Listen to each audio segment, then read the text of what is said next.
Join us this Saturday as we have 4 action-packed webinars coming your way. The first one deals with how to set goals. Setting goals is the first step in the investment journey, and this is a very important process to get to your final destination. The second webinar of the day we have coming for you is based on how the US-based pharma companies are driving the stock market rally. Want to know more about valuations and how their product have been priced? Join us for this webinar. For the third webinar of the day, we have a very interesting take on the 60-40 investment portfolio. 60% equities, 40% bonds have been an investment portfolio since many years. You want to know how this portfolio can be structured? Join us for the webinar. For the last webinar of the day, we'll explore how to build a goal-based investment portfolio. Are you someone who have your goals set and want to know how to start your investment journey? Join us for this action-packed webinar.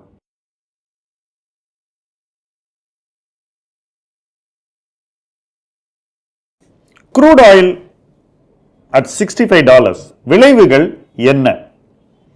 இந்திய பொருளாதாரத்துக்கும் சரி, உலக பொருளாதாரத்துக்கும் சரி, கச்சா எண்ணெய் என்ன விலையில விற்குது அப்படிங்கிறது ரொம்ப முக்கியமான ஒரு குறியீடு. கச்சா எண்ணெய் விலை தொடர்ந்து ஏறிக்கிட்டே போனாக்கா உற்பத்தி நாடுகளுக்கு அது மிகப்பெரிய ஒரு வரப்பிரசாதம், அவங்களுக்கு ஒரு போனஸ் பூஸ்ட், அவங்க பொருளாதாரம் மேம்படும். உதாரணத்துக்கு கச்சா எண்ணெய் $80 போச்சுனாக்கா உற்பத்தி செய்யற நாடுகள் பொருளாதாரத்தில் நல்ல ஒரு பாயன்சி இருக்கும், நல்லா செலவு பண்ணுவாங்க, கம்பெனிஸ்லாம் நல்லா சம்பளம் கொடுப்பாங்க, யாரையும் வேலையை விட்டு நிறுத்த மாட்டாங்க, அந்த மாதிரியான ஒரு சூழ்நிலை உருவாகும். குறிப்பிட்டு சொல்லணும்னா மிடில் ஈஸ்ட் போன்ற நாடுகளுக்கு இது மிக நல்ல ஒரு ட்ரெண்ட், ஹை ஆயில் பிரைஸுங்கிறது. இதை நம்ம மற்ற நைஜீரியா, வெனிசுலா போன்ற நியூ ப்ரொடக்ஷன் சென்டர்ஸ்க்கும் சொல்லலாம். ஈரான், ஈராக் போன்ற நாடுகளுக்கும் இது பொருந்தும். ரஷ்யாவுக்கு ரொம்பவே ஒரு சாதகமான ஒரு விஷயம்.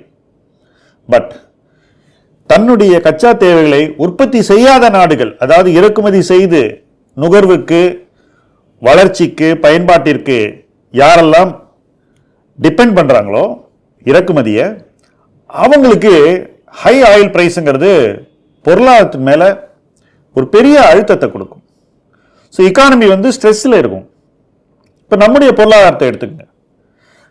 பட்ஜெட்டுக்கு $75 கச்சா எண்ணெய் அப்படின்னு ஒரு விலையை நம்ம அசியூம் பண்ணியிருக்கோம். ஸோ $75 மேல போச்சுன்னா நம்ம பொருளாதாரத்துக்கு சிக்கல். இப்போ கிட்டத்தட்ட 6வது மாசத்துல இருக்கோம் இந்த வருஷம். 5 மாதத்துக்கு விலை இறங்கல, 75 கிட்டையோ மேலேயோ தான் இருந்திருக்கு. அப்ப அந்த 5 மாசத்துல நம்ம பொருளாதாரம் நிச்சயமாக சில சவால்களை கச்சா எண்ணெயினால சந்திச்சிருக்கு.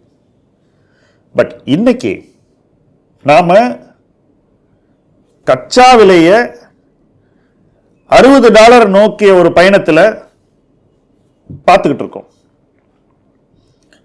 $60 WTI க்ரூட் இருந்துச்சுனாக்கா, பிரெண்ட் க்ரூட் என்று சொல்லக்கூடிய இன்னொரு வகை, அதுதான் நம்மளுடைய நுகர்வுக்கு க்ளோஸா இருக்கக்கூடிய ஒரு வகை, அதை விட ஒரு $5 மேல இருக்கும். இந்த வீடியோ எடுக்கும்போது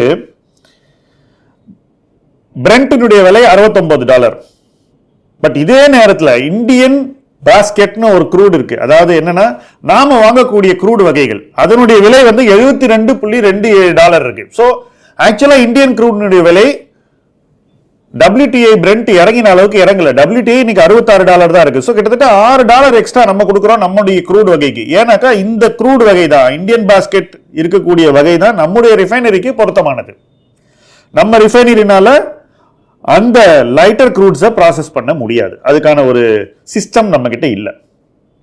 ஏன்னா நமக்கு சாதகமாக பொதுவாக கிடைக்கக்கூடிய க்ரூட்ஸ் ஹெவியர் க்ரூட்ஸ், அதுதான் அந்த க்ரூட் பாஸ்கெட்டினுடைய விலை அதிகமாக இருக்கிறதுக்கும் முக்கியமான ஒரு காரணம். இந்தியாவுக்கு இன்னைக்கு $72 இருக்கு பர்ச்சேஸ் பிரைஸ் க்ரூடுக்கு. ஸோ 75ஓட கீழே தான் இருக்கு. அசியூம் 65 வரைக்கும் போகுதுன்னு. இது நம்ம எக்கானமிக்கு எதிர்பாராமல் கிடைத்த ஒரு போனஸ் அப்படின்னு நம்ம சொல்லணும். ஏன்னாக்கா நம்மளுடைய ஃபியூவல் பிரைஸை இறக்கிறதுக்கு ஒரு வாய்ப்பு இருக்கு, நிச்சயமா ஒரு வாய்ப்பு இருக்கு. இன்னைக்கு ஒரு தேவை இருக்கு. ஏன்னு நான் சொல்றேன், இன்ஃப்ளேஷன் இறங்கினா தான் நம்மளால வட்டி விகிதங்களை குறைக்க முடியும். வட்டி விகிதம் குறைஞ்சாதான் நுகர்வு அதிகரிக்கும். நுகர்வு அதிகரிச்சாதான் நமக்கு தேவையான பொருளாதார வளர்ச்சி 7% சொல்றோம்ல, அது கிடைக்கணும்னா நுகர்வு அதிகரிக்கணும். ஸோ இந்த வட்டத்தில் தான் இன்னைக்கு நாம போய்கிட்டு இருக்கோம், இதுக்குள்ளதான் நம்ம இருக்கோம். ஸோ இந்த வட்டத்துக்குள்ள நம்ம நல்லா பர்ஃபார்ம் பண்ணோம்னா எக்கனாமிக்கலா நமக்கு ஃபியூவல் பிரைஸை குறைக்க வேண்டிய ஒரு கட்டாயம் இருக்கு அப்படின்னு நான் நினைக்கிறேன்.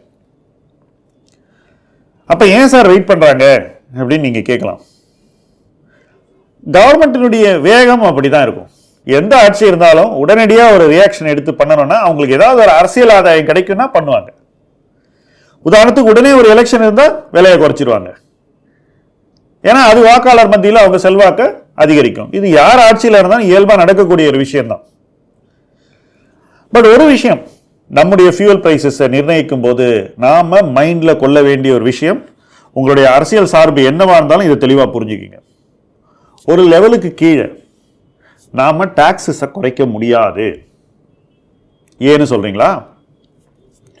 இந்த டாக்ஸை நம்பித்தான் மாநில அரசுகளும் சரி மத்திய அரசும் சரி இருக்காங்க. அவங்களுடைய சோசியல் ஸ்பெண்டிங் எல்லாம் இந்த டாக்ஸை அடிப்படையாக வச்சு தான் நடந்துகிட்டு இருக்கு. இதுல இவங்க ஒருத்தருக்கு ஒருத்தர் என்ன பேசிக்கிறாங்க அந்த அரசியல்லாம் விட்டுருங்க, அது உங்களுக்கு எந்த வகையிலையும் பைசா பேராது. பட் டாக்ஸஸை குறைக்கிறதுங்கிறது ஸ்டேட்ஸ்னாலேயும் முடியாது, சென்டர்னாலேயும் முடியாது. ஸோ க்ரூட் பிரைஸ் இவங்களுடைய டாக்ஸ் தேவைக்கு மேல குறைஞ்சதுனா தான் அந்த பெனிஃபிட் தான் நமக்கு பாஸ் ஆன் பண்ண போறாங்க. தெளிவா இது? ஸோ இந்த ஃபியூவல் பிரைஸை வச்சு உங்களுடைய அரசியல் பார்வைகள்லாம் நீங்க ஃபார்ம் பண்ணிட்டு இருந்தீங்கன்னா உங்களை கூட ஒரு மொக்க பீஸு டயத்தை வேஸ்ட் பண்ணக்கூடிய ஒரு முதலீட்டான இந்த உலகத்திலே இருக்க முடியாது. ஸோ அந்த டயத்தை தயவு பண்ணி வேற எதுக்காவது யூஸ் பண்ணுங்க.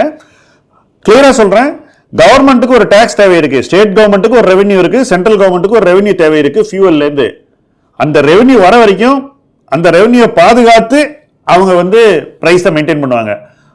அந்த ரெவென்யூ ரியலைஸ் பண்ணதுக்கு அப்புறமும் ஃபியூவல் பிரைஸ் ஃபர்தர் இறங்கி ஒரு பெனிஃபிட்டை கொடுத்தா அந்த பெனிஃபிட் தான் நம்மளை சேரும். Let's be clear. அடுத்தது எல்பிஜி, பயங்கர சென்சிட்டிவான விஷயம். ஏன்னா அனைத்து மக்களின் நுகர்வுக்கும் இன்னைக்கு எல்பிஜி வந்துட்டு இருக்கு. அதாவது நடுத்தர வர்க்கம் அவங்களுக்கு மேல அப்படி இருந்த ஒரு பொருள் இன்னைக்கு இந்தியா பூரா எல்லா குடும்பத்தையும் இருக்கு.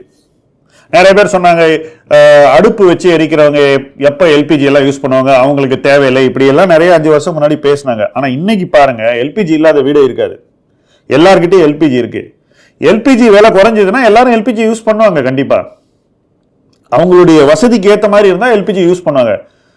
அதுல இருக்கக்கூடிய பயன்பாட்டு பயன்கள், அதாவது யூஸ் பண்ணும்போது இருக்கக்கூடிய பெனிஃபிட்ஸ். இப்போ உதாரணத்துக்கு நீங்க கறி எடுப்பு வச்சீங்கன்னா அந்த லேடிக்கு நிறைய உடல் ரீதியாக பாதிப்புகள் வரும். வேற எல்பிஜியில் அந்த பாதிப்புகள் குறைவு அல்லது வராது. ஸோ அந்த பெனிஃபிட்ஸ் அவங்க ரியலைஸ் பண்ணும்போது மோர் அண்ட் மோர் பீப்புள் எல்பிஜிக்கு வந்துருவாங்க. கிட்டத்தட்ட அடுத்த 5 ஆண்டுகளில் நம்ம ஒரு 100% எல்பிஜி ட்ரிவன் கண்ட்ரி ஆயிடுவோம். வீடுகளில் மனைகளில் இருக்கக்கூடிய குக்கிங்க்கு. ஸோ குக்கிங்க்கு எல்பிஜி ஒரு எசென்ஷியல் திங். ஸோ அதன் விலை எப்படி இருக்க போகிறது அப்படிங்கிறத பார்க்கணும். அதுவும் மார்க்கெட் ட்ரிவனா இருக்கு. இன்னைக்கு எல்பிஜியை பொறுத்த வரைக்கும் எனக்கு பாஸ் த்ரூ இன்னும் வேகமா வரும்னு நான் எதிர்பார்க்கிறேன். ஏன்னா எல்பிஜி விலையை மேல வச்சு கிடைக்கக்கூடிய பெனிஃபிட்ஸ் ரொம்ப கம்மி. ஒரு டீசலை மேல வச்சா அதுல கிடைக்கக்கூடிய டாக்ஸ் பெனிஃபிட் அதிகம். எல்பிஜியில் அந்த அளவுக்கு பெனிஃபிட் கிடையாது. It's not such a big commodity. ரிலேட்டிவா வேல்யூ வைஸ் பாத்தீங்கன்னா எல்பிஜி அந்த அளவுக்கு ஒரு முக்கியமான பொருள் இல்லை. வேற பொலிட்டிக்கலி எல்பிஜியை வச்சு மீம்ஸ் போடுறது, நியூஸ்ல தப்பா பிரசன்ட் பண்றது, இதெல்லாம் நிறைய நடக்குது. ஸோ அந்த political damage is more than the economic benefit. அதனால அந்த எக்கனாமிக் பெனிஃபிட்டை ஈஸியா மக்களுக்கு சேர்க்கக்கூடிய இடத்துல தான் எல்லா அரசுகளும் இருக்கு. ஸோ எல்பிஜியை பொறுத்த வரைக்கும் இன்னைக்கு விலை குறைஞ்சிக்கிட்டு இருக்கு, அந்த பெனிஃபிட் பாஸ் ஆன் ஆயிடும். இப்போ சிஎன்ஜிக்கு வருவோம். என்ன பொறுத்த வரைக்கும் இவி கொடுக்கக்கூடிய எக்கனாமிக் பெனிஃபிட்டை விட சிஎன்ஜி ட்ரிவன் வெஹிக்கிள்ஸ் கொடுக்கக்கூடிய எக்கனாமிக் பெனிஃபிட் அதிகம். இன்னைக்கு பஜாஜ் ஆட்டோ இவ்வளவு சிஎன்ஜிக்கு போறாங்கன்னா மாருதி பஜாஜ் ஆட்டோ 2 பேரும் சிஎன்ஜியில போடுன்னு போடுறாங்க. ஏன் தெரியுமா? தொழில் ரீதியாக வாகனத்தை பயன்படுத்துவோர், உதாரணத்துக்கு ஒரு கிக் எக்கானமியில் ஸ்விக்கி ஜொமேட்டோவில் இருக்கக்கூடிய எம்ப்ளாயீஸ் அல்லது டாக்ஸி ஓட்டுறவங்க, இவங்க எல்லாருக்குமே, அல்லது ஆட்டோ ஓட்டுறவங்க, இவங்க எல்லாருக்குமே சிஎன்ஜிங்கிறது ஒரு wonder fuel. So CNG driven வெஹிக்கிள்ஸை 2 வீலர்லேருந்து கார் வரைக்கும், அப்புறம் 4 வீல் மினி ட்ரக்ஸ் வரைக்கும் சிஎன்ஜியில் ஓட போகுது. ஸோ சிஎன்ஜி மிக முக்கியமான ஒரு ஃபியூவல். சிஎன்ஜி பிரைஸ் இப்போ இறங்கி இன்னும் ஒரு சாதகமான இடத்துக்கு வந்துச்சுனாக்கா நிச்சயமா அது நிறைய பேருக்கு அவங்களுடைய சம்பாத்தியத்தை கூட்டும். அதுவும் அந்த தட்டில் இருக்கிறவங்களுக்கு it can make a big economic difference. So CNG price இறங்குறதுங்கிறது ரொம்பவே ஒரு பெனிஃபிஷியலான ஒரு நகர்வு. இப்போ 2 விதமான இண்டஸ்ட்ரீஸ், டவுன் ஸ்ட்ரீம் இண்டஸ்ட்ரீஸ்க்கு வருவோம். ஒன்று வந்து கெமிக்கல் டவுன் ஸ்ட்ரீம் இண்டஸ்ட்ரீஸ், அதாவது கச்சாவை பேஸ் பண்ணி இருக்கக்கூடிய இண்டஸ்ட்ரீஸ், அல்லது கச்சாவோடு போட்டி போடக்கூடிய, கச்சா பேஸ் பண்ணி ஒரு இண்டஸ்ட்ரி இருக்கும், அதே பொருளை வந்து வேற ஆல்டர்னேட் ரூட்ல இருந்து தயார் பண்றவங்க, அவங்களுக்கெல்லாம் பலத்த அடி விழுந்துரும். என்னை பொறுத்த வரைக்கும் கெமிக்கல் டவுன் ஸ்ட்ரீம் இண்டஸ்ட்ரீஸ்க்கு இது ரொம்ப கெட்ட நேரம் அப்படின்னு நான் நினைக்கிறேன். என்ன ரீசன்னா, கச்சா இறங்கிச்சுன்னா நீங்க எப்படி பார்ப்பீங்க? அவங்களுடைய ரா மெட்டீரியல் விலை குறைஞ்சிருதுன்னு பார்ப்பீங்க. நான் அதை அப்படி பார்க்கல. ரா மெட்டீரியல் பிரைஸ் அதிகமா இருக்கும்போது அதுக்கு மேல அவங்க வச்சு விற்கக்கூடிய லாபம் வந்து அந்த பிரைஸுக்கு இருக்கு இன்னைக்கு. ஸோ உங்க ரா மெட்டீரியல் பிரைஸ் 30% இறங்கிடுச்சுனாக்கா நீங்க பர் யூனிட் ப்ரொடக்ஷன் ஒரு கிலோவுக்கு பண்ணக்கூடிய லாபம் கணிசமா குறைஞ்சிரும். அப்போ உங்களுடைய ப்ராஃபிட் growth எல்லாம் பழைய மாதிரி இருக்காது, உங்களுக்கு வால்யூம் growthம் அந்த அளவுக்கு இருக்காது. ஏன்னா எல்லாரும் என்ன நினைப்பாங்க, விலை குறையும் போது இன்வென்ட்ரி கூட குறைச்சிருவான் சிஸ்டம்ல, ஸோ டிமாண்டே குறைஞ்சிரும். ஸோ பயங்கரமான அழுத்தத்தை கெமிக்கல் இண்டஸ்ட்ரீஸ்க்கு கச்சா விலை குறைந்தால் ஏற்படும். அதே போல பெட்ரோகெமிக்கல் டவுன் ஸ்ட்ரீமுக்கும் வேல்யூ டீக்ரோத்ங்கிறது ஒரு bad thing. So speciality chemicals இந்த மாதிரி பல இண்டஸ்ட்ரீஸ்ல இதன் விளைவுகள் ஒரு ரிப்பிள் எஃபெக்டை ஏற்படுத்தும். நீங்க எந்த கம்பெனியில் இன்வெஸ்ட் பண்ணிருக்கீங்க, அந்த கம்பெனிக்கு என்ன மாதிரி பாதிப்பு, அதெல்லாம் நீங்க பார்க்கணும். இதுல இன்னொரு முக்கியமான பாயிண்ட் நான் உங்களுக்கு இங்க சொல்ல விரும்புறேன். இந்த ரெண்டு வகையான இண்டஸ்ட்ரியிலும் இப்பதான் கெபாசிட்டி எக்ஸ்பான்ஷன் போயிருக்காங்க எல்லாரும். ஸோ இண்டஸ்ட்ரி ஃபுல்லா ஓவர் கெபாசிட்டி இருக்கும்போது ரா மெட்டீரியல் பிரைஸ் இந்த மாதிரி விழுந்துச்சுனாக்கா அத மாதிரி ஒரு தலைவலி எதுவுமே கிடையாது. ஏன்னா அவங்களுக்கு இன்ட்ரெஸ்ட் பே பண்றது அல்லது வந்து அந்த ஹையர் கெபாசிட்டிக்கு யூட்டிலைசேஷனை கொண்டு வருது, இது எல்லாமே வந்து சவாலாக அமையும்னு நான் நினைக்கிறேன். ஸோ கச்சா எண்ணெய் விலை குறைவது என்பது பெட்ரோகெமிக்கலுக்கும் சரி, கெமிக்கல் டவுன்ஸ்ட்ரீம் இண்டஸ்ட்ரிக்கும் ஸ்பெஷாலிட்டி இண்டஸ்ட்ரிக்கும் சரி நல்ல நியூஸ் இல்லை அப்படின்னு நான் நினைக்கிறேன். அவங்க இருக்கக்கூடிய இண்டஸ்ட்ரியல் கான்டெக்ஸ்டும் அதுக்கு உதவாது அப்படின்னு நான் உறுதியா நம்புறேன். பட் ஓவரால் மேக்ரோ எக்கனாமிக் ஸ்டெபிலிட்டிக்கு லோவர் க்ரூட் பிரைஸ் ரொம்ப நல்லது. அதுவும் இந்தியன் எக்கானமிக்கு ரொம்ப ரொம்ப நல்லது. நம்மளால சீக்கிரம் வட்டி விகிதத்தை குறைக்க முடியும், பணவீக்கத்தின் தாக்கம் குறையும். ஸோ இன்ஃப்ளேஷன் மறுபடியும் தலை தூக்குமான்ற அந்த பயம் கொஞ்சம் குறைஞ்சிரும். நம்மளால வட்டி விகிதங்களை குறைக்க முடியும். வட்டி விகிதத்தை குறைக்கும் போது நுகர்வை அதிகப்படுத்த முடியும். நுகர்வை அதிகப்படுத்தும் போது டிமாண்ட் கூடும். கன்சம்ஷன் ட்ரிவன் இண்டஸ்ட்ரீஸ்க்கெல்லாம் சாதகமாக அமையும். அதே போல டிரான்ஸ்போர்ட்டேஷன் காஸ்ட் கணிசமாக குறையும், லாஜிஸ்டிக் காஸ்ட் குறையும். ஒரு விஷயம் எல்லாரும் நினைவில் வைத்துக் கொள்ள வேண்டும், நம்மள மாதிரி ஒரு பொருளாதாரத்தில் லாஜிஸ்டிக்ஸுங்கிறது கிட்டத்தட்ட 10% ஆஃப் எக்கானமி. ஸோ நீங்க அந்த 10%ல ஒரு 10% சேவ் பண்ணா 1% உங்களுக்கு எக்கனாமிக் பெனிஃபிட் கிடைக்குது, ரைட்? சேவிங்ஸ் கிடைக்குது. அந்த 1% நுகர்வுக்கு வந்தாலே அது எக்கானமிக்கு நிறைய நல்லது செய்யும். ஸோ ஓவராலா இந்த க்ரூட் பிரைஸ் வீழ்ச்சி என்பது இந்த கவர்மெண்ட்டுக்கு கிடைத்த எதிர்பாராத ஒரு போனஸ். ஜூனுக்கு அப்புறம் ஓவரால் சென்டிமெண்ட் கொஞ்சம் பொலிட்டிக்கலா டல்லா இருந்து வந்தது. என்னை பொறுத்த வரைக்கும் இந்த ஒரு நியூஸ் வந்து எதிர்பாராது கிடைச்ச ஒரு போனஸ். இந்த போனஸை கவர்மெண்ட் பயன்படுத்திக்கலன்னா அது அவங்க தப்பு. எப்படி பயன்படுத்த போறாங்கன்றதை நம்ம பார்க்கணும்.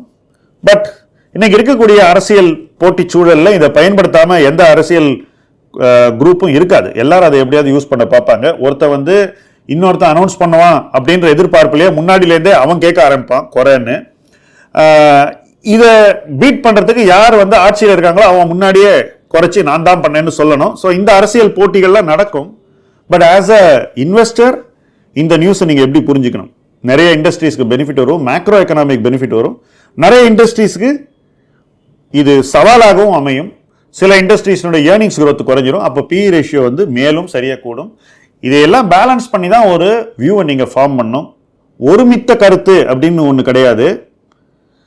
ஏன்னா எல்லாருக்கும் ஒரு ஒப்பீனியன் இருக்கும். பட் பிராடர் எக்கனாமிக் கன்சென்சஸ் அப்படிங்கிறது நம்ம மைண்ட்ல இருந்தானா நம்மளுடைய இன்வெஸ்ட்மெண்ட்ல அதை நம்ம சரியா அப்ளை பண்ண முடியும்.